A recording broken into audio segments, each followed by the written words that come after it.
Afternoon মাই guys. আজি আমি ক'ত আছোঁ আপোনালোকে জানেনে? আজি আমি আছোঁ নগাঁৱৰ বৰদোৱা থানত। ইয়াতে শ্ৰীমন্ত শংকৰদেৱ জন্ম হৈছিল। আমি আছোঁ আজি নতুনকৈ বনোৱা থানটোত। আৰু এইফালে আপুনি চাবলৈ পাইছে, ইয়াত আছে আপোনাৰ গৰু আসন।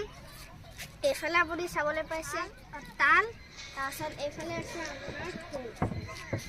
আজি পৰিৱেশটো চাওক, বহুত ভাল লাগিছে। কেনেকুৱা লাগিছে আপোনাৰ পৰিৱেশটো? ভাল লাগিছে হয় নাই? ফুল চুলবোৰ দেখি খুব ভাল লাগিছে। প্ৰকৃতিটো বৰ ধুনীয়া লাগিছে।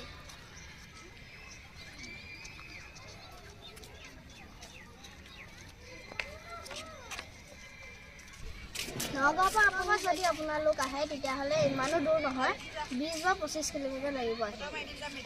বহুত ধুনীয়া। আপোনালোকে চেষ্টা কৰি ইয়ালৈ আহিবলৈ। যদি আপোনালোকে ইয়ালৈ আহে বহুত ভাল পাব। ঠিক আছে, থেংক ইউ গাইজ।